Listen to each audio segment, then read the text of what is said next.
Bonjour à toutes et à tous, nous sommes très heureux de vous retrouver ce dimanche matin dans Sagesse bouddhiste pour une émission placée sous le signe de la compassion avec Kannon, une des principales émanations de la compassion du Bouddha.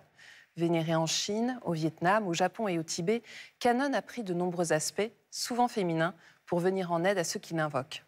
On le représente dans l'iconographie ou la statuaire, debout sur un nuage, chevauchant un dragon ou encore debout sur un rocher au milieu des vagues déchaînées. Tantôt, il arbore une tête de cheval et chevauche un lion, tantôt, il tient un filet et une corde pour étendre sa compassion sur tous les êtres. Alors, que signifie plus précisément ce terme de Kannon ? Quelles sont ses différentes formes et multiples pouvoirs ? J'ai le grand plaisir de retrouver pour en parler Jérôme Ducor. Bonjour Jérôme. Bonjour. Alors, vous avez été le conservateur responsable du département Asie au musée d'ethnographie de Genève et chargé de cours à l'unité d'études japonaises de l'Université de Genève, où vous êtes actuellement chercheur associé.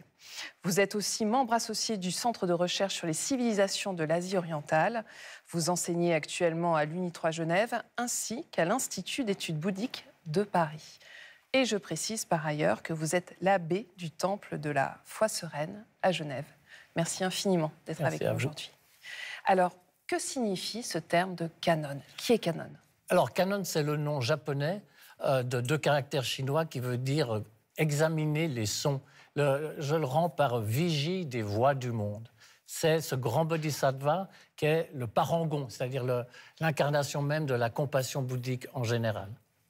Vous vous souvenez que dans le grand véhicule, il y a deux ailes, en quelque sorte, pour l'éveil, la sagesse et la compassion. Parce que la compassion pourrait rester un vœu pieux, donc il lui faut la sagesse qui lui donne les moyens de concrétiser, de libérer les êtres de leur souffrance. Donc Kannon, c'est vraiment ce grand bodhisattva qui a décidé de devenir Bouddha pour aider les êtres, et il est à la veille de réaliser l'état de Bouddha. Alors c'est un peu comme le capitaine qui est le dernier à quitter le navire, ça sera le dernier à réaliser l'éveil lorsque tous les autres êtres seront délivrés, autant dire qu'il a du temps devant lui. Alors où est-ce qu'il est vénéré ? Dans toute l'Asie, à l'exception des pays du Theravada, donc tous les pays du grand véhicule, bien sûr l'Extrême-Orient, vous l'avez mentionné, Chine, Tibet, Japon, Corée, Vietnam. Alors ce qui est intéressant, c'est qu'il prend des formes différentes, qu'elles soient féminines d'ailleurs ou masculines. Revenons un petit peu sur chacune d'entre elles. Alors on va commencer avec l'Inde, où on parle de lui comme Avalokiteshvara. Avalokiteshvara, c'est le nom en sanskrit de Kannon. Et en fait, une bonne partie du culte qui lui est rendu remonte au Sutra du Lotus. Alors rappelez-nous ce que c'est le Sutra du Lotus. Alors, le Sutra du Lotus, c'est précisément un de ces sutras les plus populaires de l'Extrême-Orient, notamment dans sa traduction chinoise par le fameux Kumarajiva au début des années 400. Et il y a un chapitre tout entier qui est consacré à Kannon, le chapitre 25. Et dans ce chapitre, le Bodhisattva montre qu'il peut prendre différentes formes. Ça, c'est les beautés du bouddhisme en général. On a des super pouvoirs, ce qu'on appelle les abhijñā. Le Bouddha Shakyamuni en a fait usage. Il peut projeter des reflets de lui-même, créer des voix, etc. Et dans le cas de Kannon, ce qu'il y a de particulier, c'est que c'est un Bodhisattva. De même que c'est un Bouddha. C'est le grand mâle. C'est la tradition de l'époque qui veut ça. Mais dans le Sutra du Lotus, on voit qu'il peut prendre des formes féminines aussi. Et alors, on parle de Chenrezig au Tibet. Voilà, c'est son nom tibétain. Ouais. Et comment est-ce qu'on le représente là-bas ? Alors, il y a différentes formes. Il y a quantité de formes. À 4 bras, à 1000 bras, à 11 têtes. Alors, l'histoire des 11 têtes peut-être mérite d'être racontée. Oui, c'est qu'il réfléchit tellement à comment délivrer les êtres que sa tête explose. Il se casse la tête, c'est le cas de le dire. Et alors, le Bouddha Amida ou Amitabha en sanskrit, qui est en quelque sorte son père spirituel, va recoller les morceaux 10 fois. Et puis, la 11e tête qu'on verrait tout en haut des images, c'est la tête de Bouddha Amitabha, c'est une tête de Bouddha rouge. D'accord. Voilà. Et puis, au Tibet, évidemment, il est connu pour ses incarnations. Donc, deux que tout le monde connaît, c'est évidemment le Dalai Lama, d'une part, et le Karmapa, d'autre part. Tous les deux sont considérés comme des incarnations, des corps de transformation, des tulkus en tibétain, n'est-ce pas, d'Avalokiteshvara Chenrezig. Et c'est aussi pour cela que souvent on les désigne pour leur grande compassion. Ce sont des êtres de grande compassion. C'est ça. Alors en Chine, on parle de Kuan Yin. Voilà, Kuan Yin, c'est la prononciation chinoise de Kannon. Ouais. Alors, il y a un phénomène particulier en Chine, c'est que précisément comme il y a des formes féminines, le Sutra du Lotus les donne seulement en exemple. Il donne seulement en exemple une trentaine. Il pourrait en prendre une forme de moine, de nonne, de petits garçons, de petites filles, enfin, etc. Tout est possible. Mais dans le cas des formes féminines qui sont énumérées par le Sutra, en Chine, on a fait l'association avec un personnage du panthéon chinois antérieur au bouddhisme, qui est la reine-mère de l'Ouest, Shi Wangmu. Une espèce de mère qui est en dessus de tout et à qui on rendait un culte millénaire. Donc les deux ont été confondus. Et à partir de là, elle prendra une forme purement féminine. Très bien. Alors, effectivement, hein, c'est ce que vous dites, il peut être représenté sous la forme d'un homme ou d'une femme. Vous avez aussi évoqué ses pouvoirs. Est-ce qu'on peut revenir plus en détail sur ceci ? Alors, les pouvoirs, ma foi, comme je le disais, là, des grands personnages comme Avalokiteshvara peuvent à peu près tout, comme un Bouddha. Il y a pourtant une chose qu'ils ne peuvent pas faire, les Bouddhas non plus, c'est changer le karma des êtres. Vous savez que le karma, les actions, eh bien, c'est les nôtres. Et on les porte, ça peut être des fois un boulet, hein, mais c'est aussi le karma, c'est aussi les actes que nous mettons, que nous posons maintenant et qui vont déterminer notre futur. Donc ça, il ne peut pas changer. Mais tout le reste, le Sutra du Lotus le montre. Au moment où vous allez être exécuté, vous invoquez Kannon, ou Guan Yin, ou Tianrezi. Au moment où vous êtes dans les périls de la mer, etc., etc. Et bien sûr, l'histoire est pleine de récits où plusieurs personnages sont sauvés in extremis. Alors, j'imagine que Kannon fait l'objet d'une dévotion particulière. Comment ça se manifeste dans la liturgie ? Je citerai deux exemples. Le premier, c'est celui de la fameuse formule Om Mani Padme Hum, pour ce qui est du bouddhisme tibétain, et qu'on reproduit universellement avec l'usage du moulin à prière, mais qu'on trouve aussi sur nos balcons, hein, avec les drapeaux à prière qui sont maintenant devenus monnaie courante. Donc cette fameuse formule de Om Mani Padme Hum, et Mani Padme, c'est un des noms. Mani Padma ou Padma Pani, etc. Donc une invocation à Kannon, la plus facile, la plus simple. Et puis l'autre concrétisation de sa dévotion, ce sont les pèlerinages. Alors où ça ? Alors, il y en a évidemment un peu partout, mais le plus célèbre de tous, très certainement, c'est au Japon, les 33 temples de l'ouest du Japon, qui est un parcours magnifique. J'ai eu la chance de parcourir avec mon maître, Jean Héracle, à l'époque.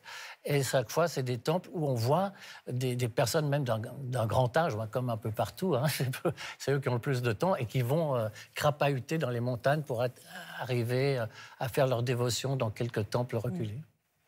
Alors, on l'a vu, c'est le bodhisattva de la compassion, une vertu cardinale dans le bouddhisme, hein, vous l'avez dit. Mais ce n'est pas toujours facile à mettre en place sur notre chemin. Comment vous abordez cette idée de compassion et comment est-ce que vous pouvez nous aider à travailler sur nous ? Alors la compassion, je dirais, c'est au fond, c'est pas plus compliqué que les bases du bouddhisme, c'est le karma. Et qu'est-ce que le karma ? C'est l'intention. N'est-ce pas ? Et le karma, c'est à la fois sur le plan mental, verbal et corporel. Mais c'est d'abord mental. Et donc, c'est l'intention qui est le karma, au sens premier. Et j'aime à rappeler que, d'un point de vue bouddhique, c'est pas... comme chez nous, on dit parfois, c'est l'intention qui compte. Non, dans le bouddhisme, c'est l'intention, c'est l'action. Mais alors, comment cultiver quand même plus la compassion ? Et alors, justement, il y a 3 degrés. J'ai encore une minute pour dire ça. Le premier degré, c'est d'avoir les êtres comme objet de la compassion. Mais il y a un deuxième degré, alors là, ça se complique, c'est que le bodhisattva, il cultive aussi la sagesse. Et vous le savez, dans le grand véhicule, la sagesse vous fait voir que finalement, tout est vide. Et donc, à ce stade-là, sa compassion s'exerce envers des êtres dont il sait qu'ils n'existent pas vraiment. Donc, il y a quelqu'un, ça s'illustre bien par le don. Alors, au premier degré, je donne par compassion quelque chose à quelqu'un. Et au deuxième degré, je sais qu'il n'y a personne qui ne donne rien à personne. Et pourtant, je donne quand même. C'est ça ce qu'on appelle paramita. C'est aller au-delà de la compassion. Et puis après, au stade d'un Bouddha même, c'est la grande compassion qui, elle, est au-delà de tout objet. Et qui se manifeste de quelle manière, du coup ? Qui se manifeste d'elle-même. Elle n'a pas besoin. Elle baigne, on va dire, elle baigne l'univers. Alors, j'aimerais terminer avec une question un peu plus personnelle, Jérôme Ducor, parce que, je le disais, vous étiez conservateur au musée, dans le département Asie du musée de Genève. On sait qu'il y a plein de représentations de Canon, magnifiques. Quelle est celle qui vous a le plus touché dans toutes celles que vous avez vues? Alors ça, c'est une question difficile, mais quand même, je ne peux pas ne pas évoquer cette sculpture monumentale qui se trouve dans le musée d'ethnographie de Genève, qu'on peut voir dans l'exposition permanente d'ailleurs, qui est une statue chinoise du XIIIe siècle, où on le voit d'une part qui fait le geste de la réflexion, il réfléchit à comment sauver les êtres, plutôt c'est cette main-là, et dans la main droite, il tient un lotus, et c'est l'éveil qu'il propose aux êtres. Et en plus, il a une jambe déjà dépliée, prêt à se lever pour intervenir, justement, manifester sa compassion. Alors, Jérôme Ducor, est-ce que vous pouvez nous donner des exemples, justement, de cette compassion véhiculée par ce bodhisattva? Voilà. Alors, en tant qu'il est souvent assimilé à un personnage féminin, c'est évidemment l'amour maternel qui est symbolisé à travers lui. Et elle, est invoquée notamment pour la naissance des enfants. Donc, c'est un peu un ange gardien, on pourrait dire, toute proportion gardée. Et puis, pour les exemples, pour nous plus visibles peut-être, je prendrais l'exemple de ces incarnations humaines elles-mêmes, comme le Karmapa ou le Dalai Lama. Les Karmapas ont été reconnus comme les incarnations de Chenrezig, Kannon, Avalokiteshvara, même avant les Dalai Lama. Et dans les deux cas, si je pense au 16e Karmapa, que j'ai eu le bonheur de rencontrer, ainsi que le Dalai Lama, que j'ai ma foi aussi eu le plaisir de rencontrer, enfin l'honneur de rencontrer. Dans les deux cas, on a des personnages qui étaient tellement ouverts. Et je me répète ce qu'a dit un peu tout le monde, mais il faut le voir, et pas seulement au niveau de leur attitude, de leur présence, mais dans leurs actes. Oui. Le Dalai Lama, notamment, s'est ouvert aux autres religions. On se rappelle d'Assise, qui avait été organisée par Jean-Paul II. Il y avait d'autres représentants du bouddhisme. Rencontres interreligieuses. N'est-ce pas, c'est ça. Et là, c'était quand même des événements très forts. Et, également, dans l'ouverture du Dalai Lama vis-à-vis des autres écoles du bouddhisme tibétain. Donc, à l'interne, à l'externe, et puis également, sa compassion s'est manifestée dans l'apport qu'il a le soutien qu'il a amené à son propre pays, à sa population, dont il était quand même le souverain. Alors, on a évoqué, Jérôme Ducor, le Sutra du Lotus. Est-ce qu'il y a d'autres sutras dans lesquels Canon est évoqué? Alors, il y a quantité de sutras, ça serait plus facile d'énumérer ceux où il n'est pas mentionné, mais je pense à un autre sutra qui serait le Karuna Pundarika Sutra. Voilà, il y en a vraiment quantité, et surtout le Sutra du cœur, je dirais. Le Sutra du cœur de la sagesse, le Hanya Shingyo, n'est-ce pas, qui est récité par cœur par les pratiquants du Zen, pas seulement d'ailleurs, et qui commence par ces mots Kanji Zaibo Satsu, c'est l'invocation du Bodhisattva Avalokiteshvara. Et donc, le Bodhisattva, Canon de la compassion. De la compassion. Merci infiniment, Jérôme Ducor, pour tous ces éclairages. Merci beaucoup. Et si vous souhaitez approfondir ce thème, voici quelques livres, avec tout d'abord le livre de notre invité, Le regard de Canon, publié chez Infolio, édition suisse. Cet ouvrage magnifiquement illustré offre une immersion dans la dimension spirituelle de cette figure protectrice. Vous y trouverez une initiation au principe de l'iconographie bouddhique, notamment à travers la collection d'images pieuses japonaises du célèbre anthropologue André Leroy-Gourand. Un magnifique voyage initiatique. Les dieux du bouddhisme, guide iconographique de Louis Frédéric chez Flammarion. Ce guide recense et identifie quelques 3000 divinités du bouddhisme ayant fait l'objet de représentations en Inde, à Ceylan, en Asie du Sud-Est, au Tibet, en Chine, en Corée et au Japon. Elles sont présentées selon l'ordre traditionnel bouddhique qui les classe en groupes selon leur importance. Et enfin, Bouddha, histoire d'un homme, rencontre d'une présence, illustré de très belles œuvres d'art. C'est un livre de Fabrice Midal aux éditions du Seuil. Pour mieux comprendre le Bouddha, sa vie et son enseignement, Fabrice Midal nous propose de contempler avec lui les plus belles œuvres d'art qui, d'un bout à l'autre de l'Asie, se sont mises durant des siècles au service de sa spiritualité. C'est la fin de cette émission. Vous pouvez la revoir pendant un mois sur France.tv. Nous vous souhaitons un très beau dimanche. Merci de votre fidélité.